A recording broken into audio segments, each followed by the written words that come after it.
আগ্রার যমুনা নদী দিয়ে যুগে যুগে জল গড়িয়েছে অনেক। স্রোতের প্রবাহের সঙ্গে পাল্লা দিয়ে তাজমহলের প্রেমের স্তুতি পৌঁছে গেছে বিশাল এই দুনিয়ার প্রতিটি আনাচে কানাচে।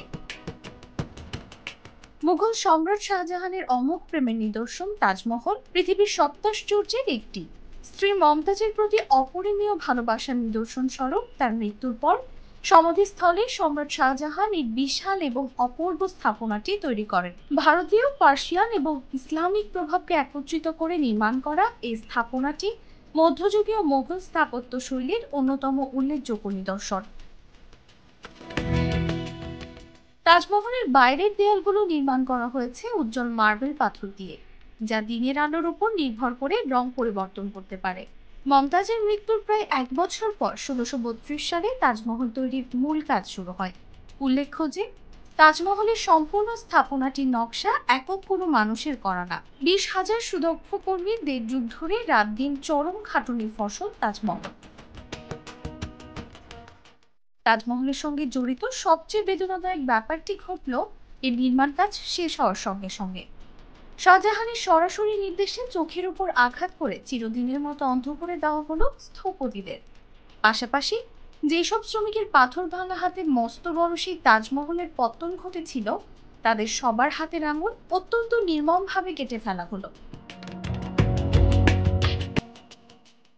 যমুনা নদীর তীরে তাজমহল বানানোর জন্য যে জায়গাটি শাহজাহান পছন্দ করেছিলেন, তার মালিক ছিল মহারাজা জয় সিং। মহারাজা জয় সিং এর কাছ থেকেই আগ্রা শহরে এক বিশাল প্রাসাদের বিনিময়ে সম্রাট তাজমহলের জন্য এই জায়গাটি বুঝে নেন। তারপর নদী থেকে প্রায় 50 মিটার উঁচু করে আলগা মাটি ফেলে 3 একরের মতো জায়গা ভরাট করা হয়। প্রায় 100 ফুট উঁচু তাজমহলের প্রবেশ পথটি লাল রঙের বেলে পাথরের তৈরি।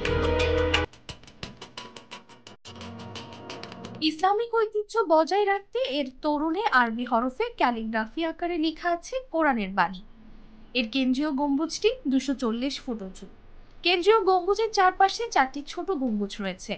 মূল স্থাপনার চারপাশে আছে 108 ফুট উচ্চতার 4টি মিনার। তাজমহলের সামনের চত্বরটিকে মোট 4 ভাগে ভাগ করা হয় এবং 300 বর্গ মিটার করে ভাগ করে 4 ভাগেই উঁচু দেয়াল দিয়ে 16টি ফুলের বাগান বানানো হয়। বাগানের মাঝখান দিয়ে মমতাজের মাজার এবং তাজমহলের দরজা বরাবর মার্বেল পাথরের তৈরি এক বিশাল চৌবাচ্চা বসানো হয়েছিল, যাতে স্বচ্ছ পানিতে তাজমহলের স্পষ্ট প্রতিফলন দেখা যায়। তাজমহলের মূল চত্বরটি 3 দিক থেকে বেলে পাথরের দেয়াল দ্বারা বেষ্টিত। নদীর পাশটাতে কোনো দেয়াল দেওয়া হয়নি। 1666 খ্রিস্টাব্দের 22 জানুয়ারি শাহজাহান বন্দী অবস্থায় মৃত্যুবরণ করেন। মৃত্যুর পর তাজমহলের ভেতরে শ্রী মমতাজ মহলের কবরের পাশে সম্রাট শাহজাহানকে সমাহিত করা হয়। তাজমহলকে কেন্দ্র করে ভালোবাসার অংশটুকুই বড় ছিল নাকি ঘৃণার, এ বিতর্ক হয়তো চিরকাল থাকবে। থাকবে নানা যুক্তিতর্ক, আর তর্কের খাতিরে সৃষ্টি হবে নিত্য নতুন বিতর্ক। মূলত এসব বিতর্ক এক ধরনের সৌন্দর্য। বিতর্ক আছে বলেই তো তার প্রতি গোটা দুনিয়ার আকর্ষণ আছে, যে আকর্ষণের ইশারায় সাড়া দিয়ে প্রতি বছর লাখ লাখ মানুষ ছুটে যায় আগ্রার যমুনার দিকে।